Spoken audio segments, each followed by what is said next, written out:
Da, da, da, da, da, da, da, da. Imagine we just changed the intro to just us singing da, da, da.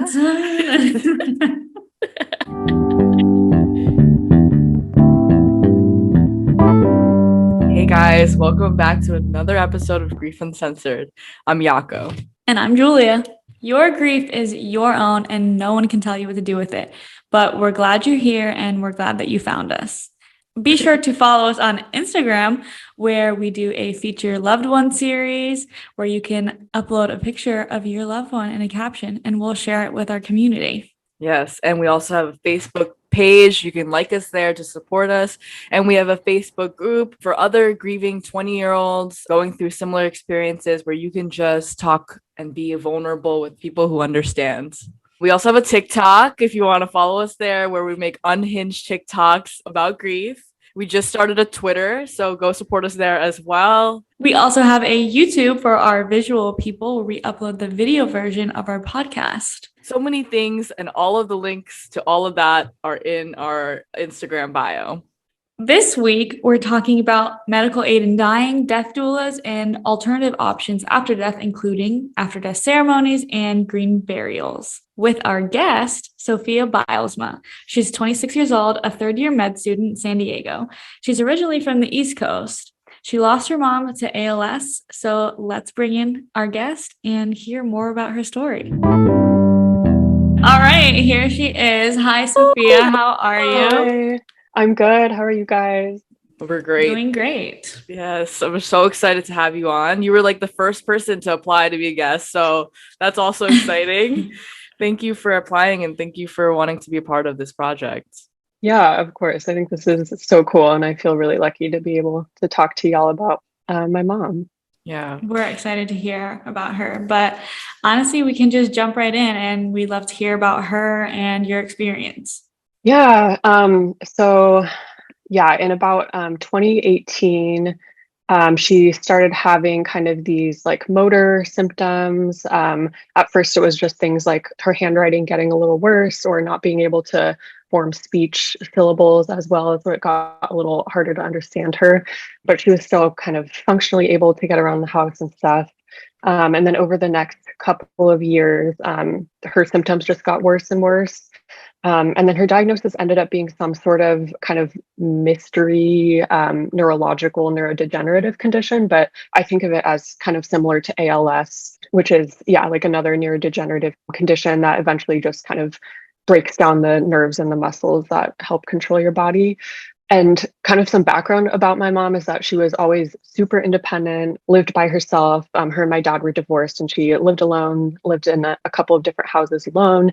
And by the time my brother and I moved out to go to college, she was doing really well and doing fine. And then all of this kind of started happening. And I would go home and see her every couple of months. And every time I saw her, she would just be like a little worse, like little things that I would notice. But I never really thought like, oh, this could be something terminal. I just always thought like, oh, she can probably get better from this. Or she was working a lot on like her own nutrition and her own kind of homeopathic remedies and stuff. And so we always just kind of were positive or optimistic that it would get better. And then in 2020, I want to say she broke one of her hips. And so then she was kind of in a wheelchair and her mobility got really limited. And after that, she started getting a lot worse. Like her symptoms really progressed. She couldn't walk anymore, she could talk, but it was really hard to understand her because all of the muscles in her face and tongue were kind of messed up from the neurodegeneration. And then in May of this year, so May of 2022, she kind of was at a place where she was like, I'm fine with getting better and healing completely from this and doing fine and being on my own. And I'm fine just kind of dying on my own terms, but I'm not fine getting worse and worse and worse and worse every single day. And then ending up like having to rely on people for everything, ending up in my bed forever. Less so to be a burden on like my brother and I, but more so just because that wasn't congruent with her personality at all. Like she was so independent. She just wanted to be able to do all of her own things. And it was so frustrating for her that she couldn't do like anything, like even leave the house or go drive or go like ride her horses or any of that. So that's kind of where her frame of mind was in May of this year. And so then she, I think just on her own, found out about the medical aid in dying process in California, which is, it used to be called kind of like physician assisted suicide or euthanasia, but now it's called either death with dignity or medical aid in dying. And it's basically a process that's legal in a couple of states in the US and other countries too. But you need to have a terminal diagnosis, number one, and you need a couple of different doctors to sign off saying that you're mentally able to make your own medical decisions, you have the capacity to make your own decisions, and that you're doing this to alleviate your suffering, not because you actually like want to die and are suicidal, if that makes sense. So she found a couple of doctors who were going to be willing to sign off on her for this. And then at some point, I would check in with her every like week or so. Like I would text her, we'd text all the time, but I would text her every week and be like, should I come home? Should I, like, is it time for me to come home? Let me know. Because I was in school this whole time too, and I was away and not with her. But I also didn't want to rush her or like pressure her to make any sort of decision based on my timeline. So it was kind of like this weird limbo. And I also knew that she wouldn't really be one to ask for help if she needed it. I would probably just have to go show up and be like, hey, I'm here, I'm here to help. So eventually in beginning of July of 2022, I was like, you know what, I'm just gonna take time off school, like leave. I don't care if there's ramifications. I'm just going home because I need to be there and be with my family and be with my mom. And so then I went home and we were honestly just vibing for like almost a month. We were just, I was totally off school, no obligations really. I dropped like all of my research projects I was working on because I was like, I'm sorry, I need to go do this. And then every day, we would just like cook together, or I would do like little chores around the house for her. She still had caretakers kind of coming on certain days to help her with some of the bigger stuff, but it was really just, like so peaceful. And I think we both knew that all of this time had to be really intentional, but also we didn't want to make it so emotional that every day we were just like crying and like unable to do anything. So I tried to, I don't know, just keep it a little bit lighthearted and like make a lot of jokes and stuff, while at the same time going through all of these like really sentimental things around the house and going through like every single picture book in the house, all the photo albums, like listening to all of her music, just doing, I don't know, little stuff like that that feels so small, but really felt like so significant while we were home together. And then she still didn't really know like what her exact timeline was going to be. Because at first when I came home, she was like, well, I still really enjoy, I don't know, like listening to music and I want to hang out with you for a little longer. And it's nice that you're home. So we were just kind of leaving it up in the air. Like I didn't want to pressure her and I wanted everything to just be on her own timeline, Yeah. And then my brother came home eventually too. I called him and I was like, yeah, we should both be home and with her right now. And and then we were just, every day we just hang out and cook and clean and do whatever. My parents still live in the same town, but in different houses. And usually when we're home, we go back and forth between them and like spend time with both of them. But this time I had to tell my dad, like, I can't come over. Like I don't know, I'm busy. I just need to be with her. So that was all honestly really nice. And I like appreciate and value that time with her so much, because I feel like it's just it was so nice to have that with her. And I feel like that's what everybody like almost wants in a way, or that's, I don't know, that's like probably a part that's missing for a lot of people whose parents have passed away. So it was really nice. But she was like visibly every day, I could tell she was getting worse and she was just so tired. And like she would just fall asleep while we were having a conversation and go to bed so early and wasn't really eating that much. So I think we all felt that it was kind of coming to an end. And then one day she literally just woke up and she was like, okay, like I want this date, like July 26th. And we were like, okay, great. Wow. And so we had like 5 days. I think I had 5 days to get everything ready, like all of the people. I don't know, it was crazy. There's like pharmacy involved, the doctor sort of, a hospice, like these death doulas that came to the house that we can talk about a little later. Just all of these like moving pieces that I felt like I had to coordinate all at the same time. So I feel like that was almost distracting in a way from me being able to just spend time with her, because I would have to, like call all of them and try and coordinate them. But I wanted to take that on so that my brother didn't have to do any of it and he could just like, because he had a little less time than I did. So I Is wanted that your him to younger just, or older brother? yeah, he's younger. He's 3 years younger than me. So he's 23. Yeah. But I just wanted him to have all of that time with her. So I was just like, I'll deal with this. Like, don't worry about it. And I also didn't want my mom to have to worry about any of it too, because I feel like Right. she would have done That's this a lot regardless. to take on. Yeah, it definitely was. And I think it probably put my brain into like a crisis mode a little bit for a long time, which is probably why it took a while for like the shock to wear off afterwards, because I was still like trying to Yeah. do like coordinate all of these things. So yeah, it all ended up working out like really well. And everybody, came to the house on the day that she wanted to take the meds.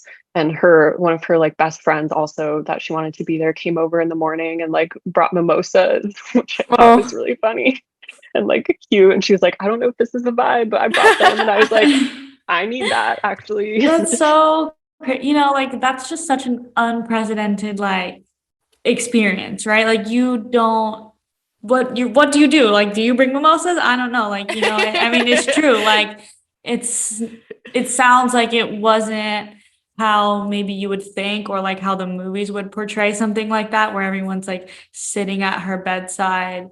I mean, I'm sure of course it was extremely emotional, but like even though she didn't choose to have this condition, she was given a choice on, medical aid in dying. So yeah. it is just it's really unique.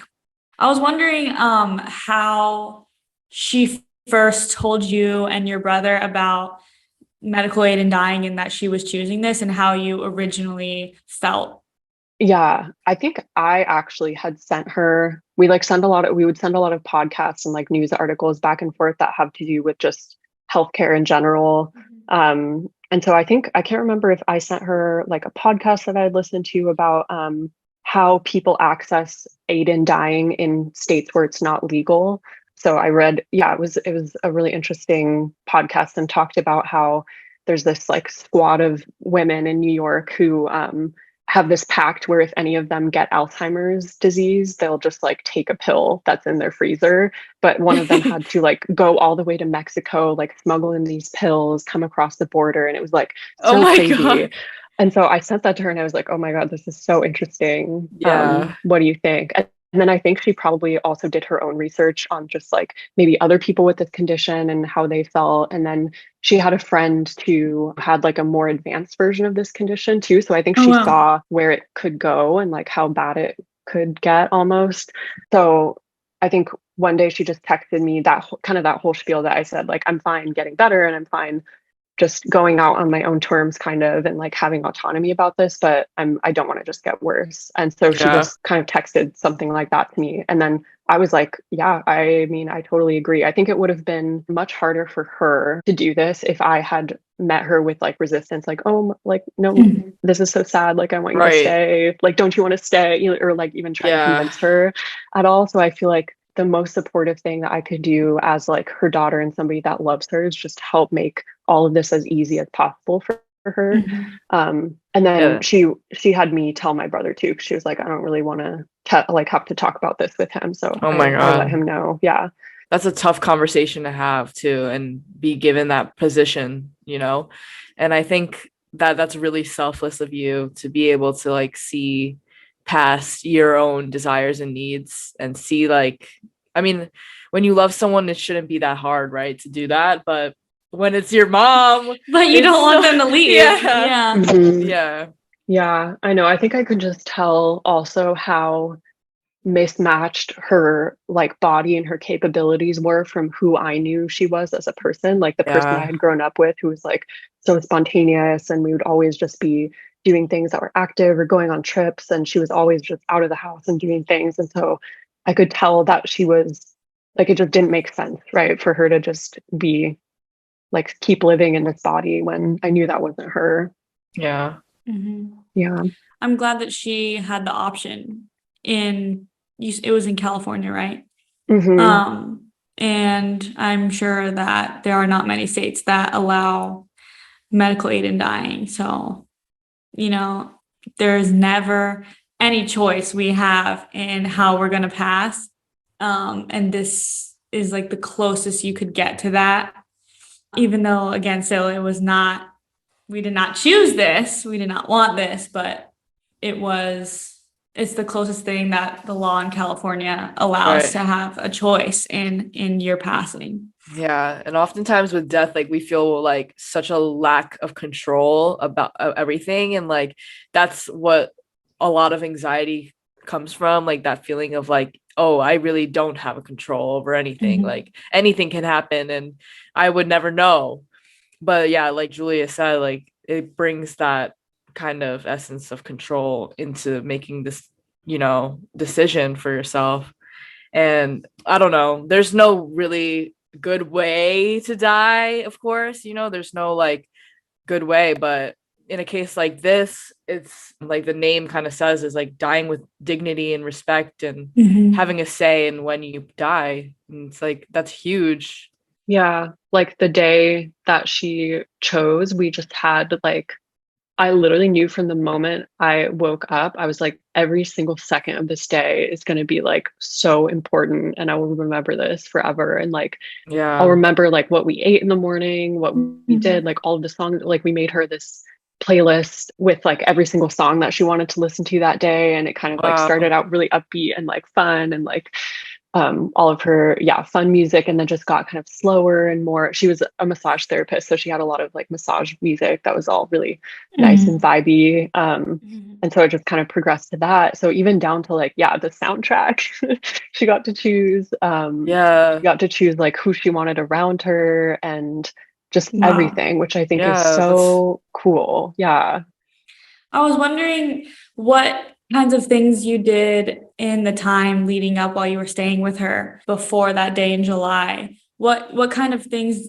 did you do to be really intentional and like mindful with your time?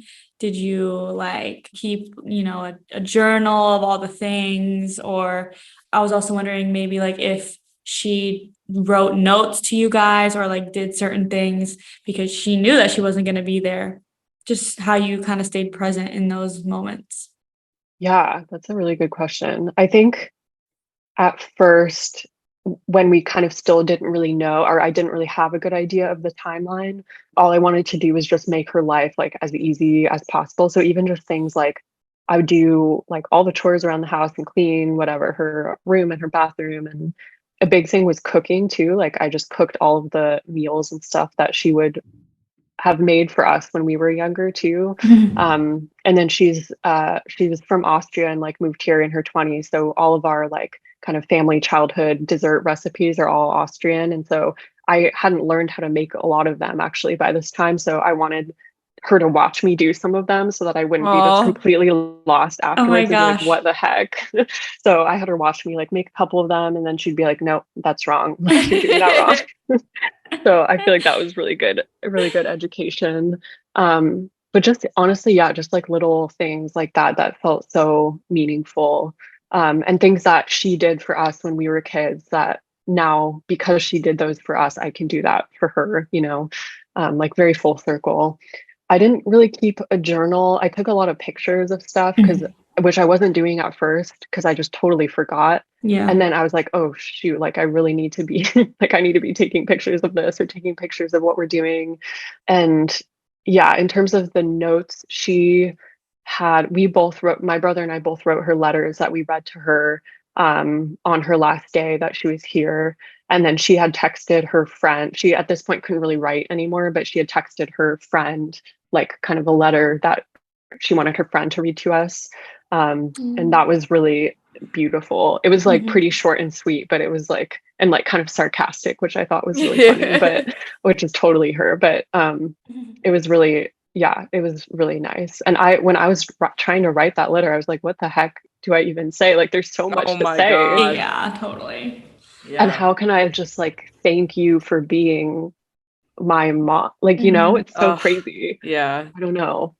But it was nice. I feel like even now when I'm thinking about the letter that I wrote, I'm like, it wasn't even that good. Like, I feel like I should have just spent like weeks and weeks and weeks on it, and it still wouldn't have been that good. I don't know. Like nothing can ever put into words. No, right. I always think, even a couple of days ago, I was thinking about the eulogy that I read and that I wrote for my mom's celebration of life. And like, I would change so much. I don't know. Like, I think I always go back and forth. I'm like, wow, like I really wrote it great. But then I like sometimes I look back and I'm like, I missed so many things. Like there were so many things I should have said. Why did I say this? Why didn't I say that? Like Literally. you're always gonna go like back on and forth on it. Yeah. I mean, I know that I did the best I could, and I mean, I remember reading it being like, okay, this is perfect, but no, like now, there's just so many things. I have like a running list of all the things. You can't include everything because Yeah. it's impossible to like encompass someone in any speech. Like it's just we're too complex. Yeah. So I wanted to ask about how maybe your grief differs from other people who weren't able to kind of have this intentional time with their person before their passing. And you mentioned like the shock wearing off after she passed, and after you're kind of out of that state of being there with her before the date. So just like how your grief might differ. Yeah. I mean, I think the biggest thing is that it wasn't unexpected, and it was like almost planned in a way. So I feel like, yeah, like we were talking about, just there was a lot more control, but at the same time, I feel like I thought that I knew what I was doing, as in like I had done a lot of anticipatory grieving and trying to put myself in the mindset of like, oh, this is probably how you'll feel when Mm-hmm. she's gone. And I think that's where probably my most emotional like days and nights were, where I just like could not get out of bed. I literally couldn't do anything or talk to anybody because I was just so like scared and sad. Oh my And God. scared, also just like scared of how I would feel when she was gone almost. And then after she died, there was, yeah, like a period of a couple of weeks of just shock almost, or like numbness, where I felt weirdly like fine in a way, but it was just because I was so numb. But I thought that me feeling fine was like me having done all of the Yeah. grieving already. Like I was like, oh, I did it. That was like not that bad. And I think because I expected to not feel as bad, because I was like, oh, I knew this was coming. Like I had all of this time with her. Like I had control over some of these things and I got to say goodbye. But then after those couple of weeks, I literally woke up one day and I was like, what is wrong with my body? Like I actually feel like I'm dying. Like I am, I don't know, it's just like indescribable how you Yeah. feel. Yeah. And then I was like, You feel like oh, this, sick. yeah, like, oh, this must be it. This must Yeah. be like the grief that everyone is talking about. Like that sucks. Yeah, it fucking um, sucks. yeah. And then I was there for a while. And I think I'm still like cycling through all of those different things at the same The time. waves But of grief. yeah, but I feel like, I don't know, then we had to do a lot of, I don't know, we had to sell her house and like pack up all of her Oh yeah. stuff and move it God. like back down with me to San Diego, and just all of these like bigger things that get in the way of actually being able to grieve and have enough time to really sit with your feelings and think about them. Like I Yeah. want to grieve, but I have to call the bank and yell at them about how they need to give me the money that was in her accounts, just like Yeah. Yeah. silly things like that Ugh. just get in the way. So I Literally. think, yeah, that's where I am right now. I think I still have, I mean, obviously a lot more work to do and things to work through because it's a lifelong like process. But yeah. That's why I feel like the waves of grief is how most people experience grief, is because life doesn't stop and there's always going to be mundane things in your day to day that you have to worry about, whether that's responsibilities with school or work or whatever in your relationships and Just all of that. life. Yeah. Yeah, just everything getting in the way. And so when you kind of have that time to just sit and think about it, that's when it really hits you. And also the thing with anticipatory grief is that no matter how much you grieve before and grieve the possibility and grieve the things that once was and what will never be, like that doesn't stop you from grieving after too. Like it's almost fucked up because now you're grieving for a full like year when like, or like even longer, Yeah. Knowing beforehand doesn't make any of the realities easier to digest. They're Yeah. still fucked up. Yeah.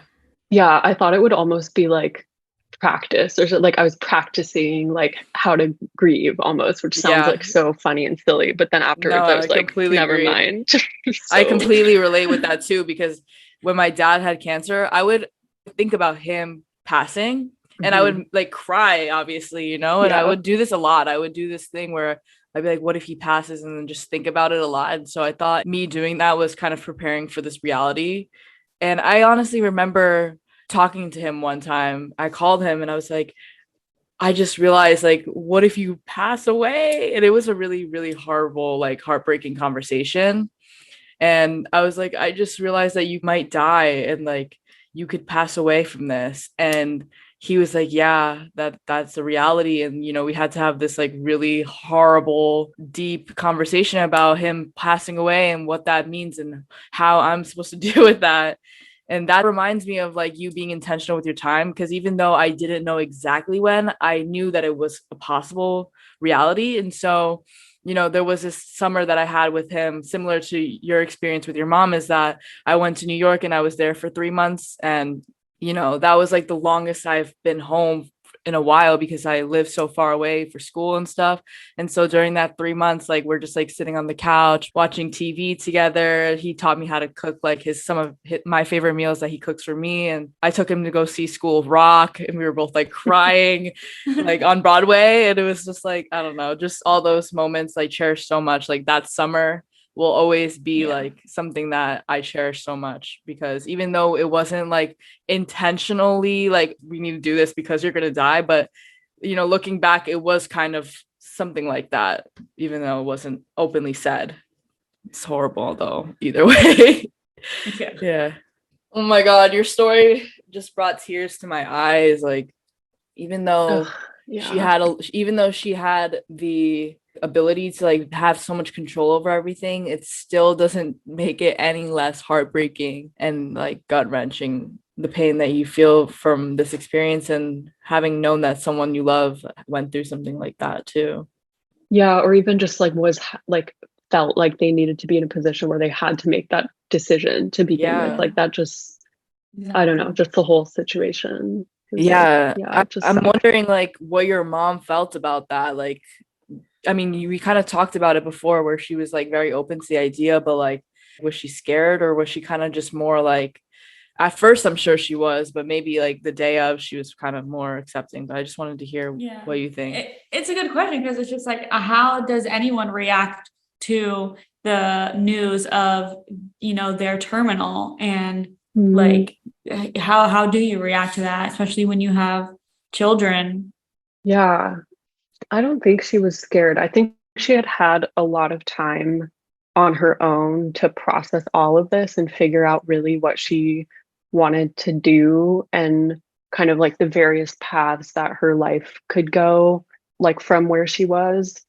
And I think because she had had a lot of time to just think about what she wanted to do, and just given that she was already, just as a person, totally independent and just wanted to make all of her decisions for herself, you know, um, I'm sure she was scared, like at some point in the middle, but I think she was really sure and really also secure in her decision too, which then made it a lot easier for both my brother and I to then be like, oh, okay, like that's what you want to do. Right. And you're totally sure about it, then I'm totally sure that that is what's best for you, or that's what you want to do. And then all I can do from there is just make the rest of your life as easy as possible and as comfortable as possible and as fun as possible. And like, I, I think she was, yeah, she was in a place of like total acceptance.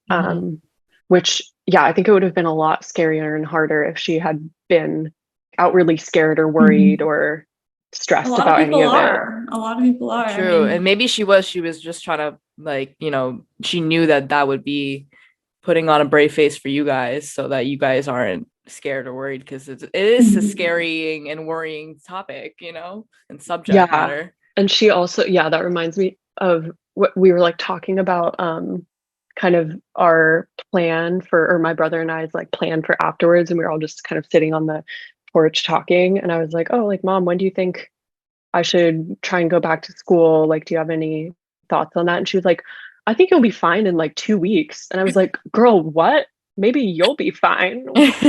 Like, I will not be. But that was kind of her attitude. She was like, yeah, this is just like a thing that's happening and everyone's going to keep going. But I was like, I don't know. I need more time. Yeah. Yeah, you kind of want the world to stop when your life stops, but like Yeah. it just keeps spinning, and that's like the hardest part about grief. But yeah, also I wanted to ask you more about death doulas because I feel like not a lot of people know about them or have any experience with them. So I just wanted to ask you about that and what your experience was like having them a part of your experience. Yeah, I also didn't really know about them. And then I think my brother found one of them online, and then I just called one of them to talk about what it is they do and if they would be like interested in hanging out with us for that couple of days. But yeah, so a death doula, kind of similar to like a doula who is present at somebody's birth. For a birth doula, they're really involved in the actual birth itself, but also the planning of the birth. They're like an advocate for the person giving birth and the family. And then afterwards, they can help take care of the baby, like help do feedings and stuff like that. So it's kind of just a support person to help with everything going on. But they could be almost like a third party sometimes where they're not as like deeply emotionally involved and they're a little more removed and can objectively like see the situation a little bit better. So for the death doulas, they were both hospice, or one of them was a hospice volunteer who had spent a lot of her time working in hospices and being with people as they die in hospices. And then they were also both trained in how to do home funerals or like home, like prepping the body at home kind of. And so I was just kind of, my mindset at that time was like, I literally need all the help I can get. I don't know what I'm doing. I just like need more people to be around me as this happens because I just need support. Yeah. And so my mom actually met one of them like the weekend before because one of them came by the house and we were just chatting, and she kind of explained the aid in dying process a little bit to my mom too, in terms of like what to expect and yeah, just kind of the timeline of how long everything takes, like how long the meds take to start working. And I feel like that was really helpful for me too, because I didn't really know, like I just kind of looked it up online, but I didn't really have any firsthand, obviously, like experience talking to people who had seen this. So it was really helpful to have them for that. And then the day of, they just honestly like came over and hung out in the living room of the house until I like emerged at some point from my mom's room because that's where we all were. And yeah, they were very just normalizing of the whole process. And they didn't ask me any questions like, how are you feeling? Or how did that make you feel? Which I feel like would have just sent me into like an absolute downward spiral. But instead they were like, oh, like what, yeah, like how do you like living in San Diego? Like how's med school? Just things like that were easy questions for my brain to answer because I already had answers to them prepared. It wasn't anything that I needed to think about. And then that kind of brought me out of my state of being so deeply internal after just like literally having watched my mom die. And yeah, so they were really helpful for that, just kind of bringing us back out into the world and feeling a little bit more human. And then they helped also with some of the body preparation because my mom didn't want a funeral. She was like, they're depressing and I don't want people to, I don't know, they're expensive and depressing. They are. And I was like, true. And she just wanted kind of like a celebration of life almost, but she had already said goodbye to all of the people that she wanted to say bye to. So she was fine just like us prepping the body kind of at the house almost and then having the burial, but she didn't really need anybody else to be involved. So yeah, the doulas were really helpful in helping us with all of that because I felt like I needed an adult in the house at that time because I was like, I do not know what I'm doing. I feel like a child. Like my brother is also a child. We're just like, we just lost like our mom. What the heck do I do? So it was really good to have them almost like tell us what to do or just ask us like, oh, do you think we should keep her body in the bedroom or like move her to the living room? Just stuff like that. And then they helped to, yeah, just with some of the body preparation. And then we kept her body also overnight in the house just for a night because they explained that it can be really jarring when the body gets removed really quickly from the house. If like a mortician or somebody comes to the house and just kind of takes them away and whisks them off to a funeral home or something. which makes so much sense now that I'm thinking about it, because I feel like we had a lot of time to just kind of see her in various like contexts in the house. And that helped us be able to say goodbye too. I think it would have been really like dramatic and traumatic for her body to just suddenly be taken. And then all of a sudden we're like left with this void of like, what the heck? Like she was just here. But it was a much more soft and gentle transition that she was able to just, we could keep her overnight Wow. and have all of the time that we needed to just kind of talk with her, be in the same room as her if we wanted to be. And kind of And get then, used to like seeing her in that state. yeah, Another thing that's super traumatic about funerals is like you didn't see the dead body and now it's just like displayed it's just in dead. front of Yeah. you and you don't like see it unless you saw unless you saw them pass. But even then it's like just so dramatic, like you said, like and traumatizing, like you just seeing them like that all of a sudden. Yeah. And I feel like that just adds to the shock too, because this person went from being somebody who was alive and like talking to you, and then the Mm-hmm. next time you see them, they're whatever, like in a casket or I don't know. Yeah. It's So that so was, weird, yeah. yeah. Get it? It's the weirdest transition ever. And they like don't even look like themselves. They have like makeup on and it just like Yeah. looks, it's just weird. It's No.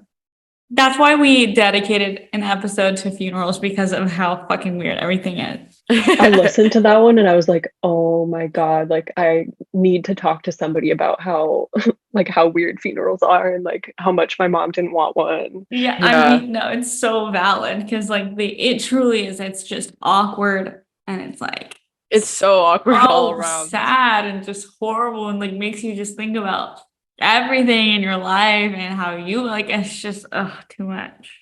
Yeah. So what did you guys do alternatively? Yeah, so the other thing that she wanted to do was called a green burial, or like an eco-friendly burial. She didn't want a coffin or a casket or anything like that. And then what a eco-friendly burial is basically there's a couple of cemeteries around the US that are designated for these green burials. So it's like no chemicals involved in the embalming. You can't be buried in any, you have to be buried in all like natural fibers that help with decomposition. And then you can't, yeah, you have to be buried in like a linen shroud, basically, that helps with the decomposition as well. And they're all in these like specifically kind of biodiverse places around the country too, where everybody else there has also been buried in a green, eco-friendly way. And I don't know how she found this, but like online, but she she sent me the link and she was like, I want this. And I was like, great, thank you. It makes my job so much easier if you know exactly what you want. So yeah, and then one of them happened to be just an hour away from where we lived, which was Wow. so ideal. And yeah, so we just got the shroud, linen shroud shipped to our house, and the doulas helped us wrap her in that. Oh my Um, God. and it was a lot of, yeah, it was like a lot of family involvement in all of the, like every step of the way, which I think Yeah. was Wow. really cool and felt really hands-on in a way that I think my mom would have really liked, like I don't know, just I feel like caring for her body in that way almost was part of the full circle thing too. And then yeah, we just Wow. had like a little like burial ceremony almost with some of the people who were at the house when she died and her friend, and then my brother and I, and the doulas all read little poems that they had. I didn't write anything because I was so, I don't know, I was just, it was kind of like what you were saying, Julie. Like I felt like anything I would have written to read out loud would have just been like, what the heck? Like there's no way I can say everything that I want to say. So I didn't read anything. I was just there, like trying not to have a breakdown. Mm-hmm. And we played like some of her favorite songs and stuff. Yeah, that was the almost alternative, yeah, funeral burial. Yeah. More celebration of life. And then she had, for her friends, she had all of them come to her house the weekend after and just go through all of her stuff and take whatever they felt like they wanted, which I thought was a really like cool way of doing it, because that makes it easier for us, because then we don't Mm-hmm. have as much stuff to try and go through and donate and give away. Mm-hmm. And then nice for them too, because then they get to keep a little something of her that they get to choose. Yeah. Yeah. I like that idea of being able Mm-hmm. to choose from the house, what speaks to you and what you want to keep from her. That's really beautiful. Mm-hmm. Did you have first dibs on her stuff? Yeah, there was some stuff that I was like, I'm keeping this. I'm putting this in a closet. Nobody gets to look at Yeah. this. This is mine. Yeah. Yeah. Yeah, the green burial is like something I've never ever heard of. It's nice. It's like full circle with nature almost Right. because you I think I've seen something where like it's a green burial and then you like plant a seed and then it turns into like a tree or something. Oh yeah, Is I've there seen that. like you mentioned that in the space where the green burial happens, everything around it is also other people who did a green burial. Are there like tombstones similar to a normal cemeteries? Yeah. Or, Yeah. because like I think the reason why cemeteries are still a thing or burials are still a thing is so that people can go visit. Can you go still visit where she was buried? Yeah, there's in the specific cemetery where she's buried, you get to basically pick out a rock or like boulder or something Mhm. that you can get engraved if you want to. They offer that for free, I guess, as part of the cemetery thing. But my brother and I both kind of felt like she wouldn't want her name on anything. We felt like she would want it marked somehow with just kind of like some items that she had. I don't know. We have right now we have like some feathers there, and her favorite animal was an elephant, and she had like a bunch of little carved elephants, so we put all of those there. But I almost felt like it would feel a little bit, I don't know, like insincere for us to just put her name on this like random rock that like doesn't really fit with her vibe almost, if that Yeah. makes sense. Like, Yeah, Mhm. definitely. so yeah, we're still kind of trying to figure out what to do with that because I definitely want it to be a place where, like, obviously my brother and I know where she is, but if her family like ever wants to come visit, or I don't know, just people in the future want to come visit, like I want them to be able to know that's where she is. So yeah, Mhm. we're still trying to figure that part out. But Mhm. right now Yeah. it's just kind of we know where it is, which is the most important Right. thing. I don't care if Exactly. anybody else knows Yeah. right now. Other than the burial site, is there another place that you would go to feel her presence or to kind of visit with her? If it's like some people say the beach or like their favorite park or something. Yeah, we went to the beach a lot because we grew up really close to the coast, and we would go to the beach a lot with her and just go on walks. And so, yeah, we would go to this one specific area. There was like this unspoken consensus between my brother and I where if either of us was like, can we go to the beach today? We would just like immediately drive to the beach and like sit there Mm. and just like think about her, talk about her, That's which really was really sweet. nice. Yeah. And I'm still trying to figure out where that is here, like back in San Diego, because obviously it feels different when you're in the place where like I grew up and then also where she died, you know? Mhm. Um, and I feel like, yeah, I'm still trying to figure out where exactly that is here, like how to best feel her like around here. I don't know. Yeah. What do you guys do for No, that? honestly, I asked you because I don't even have an answer for Yeah. myself. For Yeah. myself, because like it's hard. Like I don't have. She was not buried anywhere, so there's Mm, no tombstone or anything like that for like a visit. Because she was cremated and we spread her mm, ashes at the cabin that she grew up as like her summer kind of vacation home, if you will, even though it's very like a rustic camping vibe, not vacation home type. But I think for me, that is the place that I would feel her the most. But honestly, I think the answer just lies in like the moments where I think about her or where something I see or do like reminds me of her Mhm. because she's like not in one place. She's just kind of all yeah. around. Yeah. Yeah. For me, like, my dad kind of introduced San Diego to me because he did like a summer program at SDSU. And when I applied to SDSU, that's when I found out that he went there too. And he was like, "What? I went there." And I was like, "What? I got in." Like, and it was like kind of like fate in a way where I just felt like called to the school because of Mm, that. And like, I don't know, everything just kind of aligned in a weird way where we both ended up in San Diego around the same times of our lives. Like he was a little bit older, but he was in his 20s too when he lived in San Diego. And so when he showed me San Diego, I was like, this is it. I want to move here. This is it. And I remember Mount Soledad was like really pretty.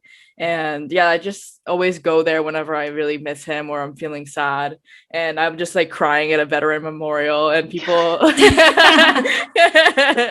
and people just think I'm very patriotic, but really I'm just crying about my dad. And yeah, other than that, I think that it lies in the small moments for sure. Like I'll feel him in like Mitsuwa, which is like a Japanese grocery store, and because we used to go all the time together and stuff like that. But yeah, it's just in like little things, I think the most. And also setting up a little shrine in your house, that's always great too. And Day of the Dead is coming up. Me and Julia were just talking about like setting up a shrine in our houses for them, and setting it up with like their favorite treats, their favorite foods, and just all their pictures and stuff.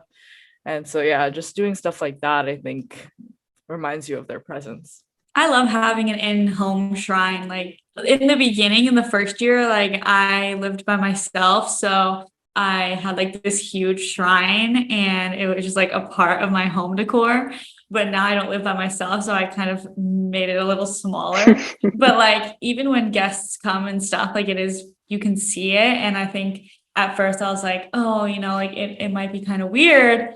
Especially like as I'm making new friends and other people who like didn't know her or like don't necessarily know that she passed away 2 years ago. They're like, oh, there's like a shrine right here, and it might be weird, but like I actually kind of wanted to like fall into that kind of, oh, this is weird, but it's not weird, and like this is my life, and this is like my mom, so I'm gonna keep like this shrine here. Like so it is visible that in my home, Yeah, I might cut this part out, but so I'm gonna show.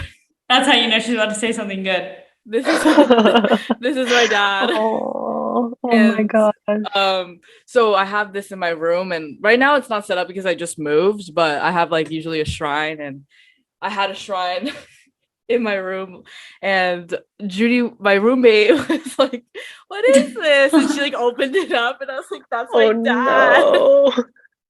Oh, Judy, she was probably like, oh yeah, but that's what what did she do? She was like, oh, and just closed it. I can just imagine Judy doing that. That's hilarious. Oh my but gosh. Yeah, that just made me think of that. Such when a you cute said container. That. Right? Me and my sister, there's like two of these. I have the black one, and then my mom had the white one, and then there's like a bigger one. But in Japan, when you like get cremated, it's like not ash, it's like bony. Some of the pieces are pretty big. Like, yeah, it's pretty intense. I mean, in my experience, they kind of were like, okay, guys, anatomically, like this is where his head was, and you like see like pieces of his skull, and they were like, this is his legs, this is his arms, and it was just so weird to see. It felt like artifacts being extracted. Yeah. Oh my gosh. I saw on a TikTok a couple of days ago, like some mortician saying that when you get your like cremated loved one back, most of the time, like that's like not even 80% of actually their whole body. Like a lot of the stuff is kind of like left out because like for whatever reason, I don't know, but yeah. And I always think about also if there's like a piece of someone else's ash in there too. Like it got mixed up. Yeah. Oh my god. They used the same dustpan. Yeah, and you just have like 1% someone else in there too. Stop, that's horrible. I know, that's just so bad. Okay, back to the where are we at right now? Yeah, I think the last thing that I wanted to talk about is like the overlap between like having experienced all of this and then like feeling weird about choosing to like go back to the medical system, because like I definitely feel conflicted about having seen my mom go through all of this and be with her for all of this, and then making the conscious decision to participate again in a system, in the medical system, that I feel like failed her in multiple different ways, whether that was through not believing her about her like symptoms or about what she thought her diagnosis was, let alone about being able to heal her, I guess, from what was going on with her. And I still feel pretty conflicted about that. And I'm trying to figure out how to reconcile everything that I felt with her and saw her go through, and then all of the stuff that I see every day in the hospital when I like go to work. because they're just so different. Like her whole process of dying at home, all of that was essentially outside of the medical system completely. It was all of just either people volunteering, the community helping out, family helping out. But really, there was no involvement of any sort of medical system at all, which I feel like is very different from the way that we think about death in the hospital, or within the system, or even in, say, a hospice.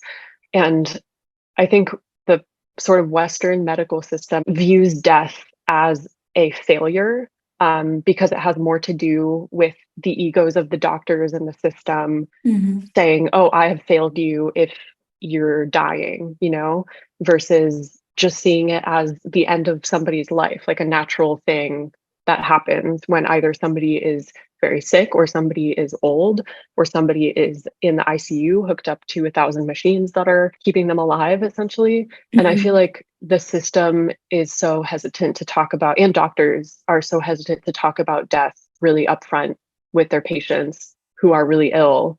And I think, honestly, if more people knew about either this option, or more people were allowed to say, or given the space by their doctors or their healthcare team to say, hey, I'm kind of just done. Like, I'm so tired. I have this terminal diagnosis. I'm just ready. Like, I don't want you to push anything more on me. I don't want you to push any more treatments on me. I just want to be at home and with my family, and I don't want to be here in the hospital anymore. So yeah, I feel conflicted about that, but I also feel like now I have all of this really like crazy perspective that I didn't have before. And now I know how those people probably feel and how those families feel. And I feel like much better equipped to be able to talk about that with people, which I think in a way is kind of cool. That's good. I mean, you have such a unique perspective having gone through it yourself. So you can be the person that you didn't have, the advocate that you didn't have, you can become that for someone else. So even though you had to go through a lot of like agony to get that perspective, like the fact that you can help people, that is something to be said about that. That's so beautifully said, honestly. And it's so true. And I think that is so important for people with terminal illness diagnosis to like have that ability and knowledge to know like the full scope of everything. Cause like you said, the feeling like death is failure, everybody always like has this like very hopeful mentality about everything. And we it's were just talking very about this. painstaking because like someone will be like, oh, they're fine, and they'll pass away in the next day. And it's like, you could have braced this reality more, and like I don't know. And then also I feel like that paired with the death doula to like help kind of process these like thoughts and stuff, I feel like is something that more people need to know about, so they can understand what the fuck's going on and feel like safe and secure in the process. As a medical professional, are you allowed to tell the patients like about death doulas and about medical aid in dying, or is that kind of not allowed? I think right now how it is the patient has to bring it up themselves. In terms of the medical aid in dying, the patient has to bring it up themselves. And I don't know, hopefully that'll change, because I feel like more people would maybe use this option if they were informed about it. And I think for the death doulas too, I think they're a little bit more integrated into like hospice care systems and stuff. But yeah, I feel like there's just so much more work that, like doctors and just healthcare professionals in general have to do with their own relationship to death too, because everything that we're taught in school and like everything that I see in the hospital is like people being so avoidant talking about death, or somebody will die in hospital. Like one of the patients on our list will die in the hospital, and then nothing even like the team doesn't even talk about it. They're just like, oh, like bed 600 is open. I'm like, what the fuck? Like that's like so inhumane. Like that's frustrating. If I knew that somebody was talking about my person that way, then I would be so upset. And so I don't know. I just feel like there's a lot more room to grow, and like more education that needs to happen. And there's just more work to do. So definitely. I hear that a lot. It's a very common thing to be frustrated with how the medical team was dealing with and possibly avoiding, the hard truth. I know. And I think it's just because like we aren't trained to talk, like none of my med school education has Yeah. been how to talk to people about death and dying. Yeah, and Or that's a huge thing that needs I to be mean, talked damn, about it's for about sure. time to like And it be educated requires, in that. yeah, and it requires a lot of training too, because you can't just, drop some traumatizing news on them like casually. And I feel like that is a lot of the medical, ways, yeah. like inhumane in a way, and kind of just like matter of factly dropping some terrible news Oh on my someone. God. I know. But like they need to remember that these people are still people. And we had another guest named Michelle, who's like a registered dietitian, so she kind of worked in the medical field too, and she talks about like how because she had that experience, she was able to like advocate for her dad and be like, well, imagine if this was your dad, what would you do differently? Mhm. And like that's what we all need to remember. But at the same time, they deal with it so much that like if they humanize everyone, it's like Yeah. so Yeah. traumatizing for them, I'm sure, Mhm. as Yeah. professionals who have to face that every day. So it's Yeah. tough. I Yeah, I know. mean, like I understand it on their side too. Like if you feel so deeply every single loss you have in the hospital, I mean, you're gonna get burnt out and overwhelmed. Like, they're obviously like I understand the level of, separation they have to have in order to do their jobs, but sometimes it feels like a little bit too separate Yeah, and not, humane enough. Yeah. And I definitely. think there's like, there can be an in between both of those where Yeah, it's still, exactly. you're still allowed to acknowledge like, oh, that really sucked. Like watching my patient die in the hospital was really awful. And I want to talk Mm-hmm. about it. But also I know that I have whatever, 5 other patients to go see before the end of the day. And you can do both. Yeah. Mhm. Yeah. Lastly, we just want to ask you about your mom and how she was, who she was, how she was with you and your brother growing up, the things that she loved, just her and her life in general. Yeah. Ugh. I feel like it's such a good question. And then there's like 3 million things that I want to talk about. Yeah. Um, but yeah, she was, I mean, I've mentioned before like how independent she was, but she was also just so adventurous and like she paraglided. She had a motorcycle that she rode around Oh What? everywhere. my She God. had horses that she rode like bareback on the beach. Oh She my just would do God. Wow. literally anything, like would travel by herself to other countries on just a spur of the moment. She would just do anything, like so adventurous. And she also, growing up with my brother and I, she was, I think, a really good balance between just letting us kind of do whatever we wanted almost, but also like laying strict boundaries whenever we were doing things that she didn't like or support. Love that. Yeah. But yeah, she was just, I know, she was just such a good mom. I am sure everybody says that about their their person too, but it was just so true. Yeah, really good cook. She would cook like almost all of our meals and cook really good desserts. And yeah, just so independent, really like valued her independence above everything, which I think is what makes all of Yeah, this like easier for me to think about, totally. and just yeah, she's so cool. I miss her. What was her name? Her name was Sigrid. Sigrid. Oh. Yeah. Yeah, I feel like you embody so much of what you're describing of your mom. And like, I feel like a lot of that has been passed on to you. And you're just so eloquent and you have like a great head on your shoulders. And You I sound like an old person. do. You're like, wow. No, but seriously, yeah, I see so much of that in you. And I feel like Yeah. she She sounds really she sounds amazing. like, yeah, she sounds just like She an sounds amazing, really badass for sure. yeah, she sounds like a Yeah. badass woman and like someone we all want to be. Yeah, honestly though, like I would love to encompass that energy, like the independence, I mean, oh my God, traveling alone is like really difficult. I Yeah. know. Yeah. She was a Sagittarius, so she didn't really give a fuck. Yeah, So is Julia. Really? yeah, Yeah. me too. I'm That's trying. awesome. I feel like I have some setbacks I'm trying to get through, but I'm trying to be that Sag energy for sure. Oh yeah. Well, it was so amazing to meet you and to talk to you and hear about your mom and her story. And yeah, I can't thank you enough. This was an incredible episode. Yeah, thank you so much for coming on, and we'll see you guys next week. Bye. Bye. Bye.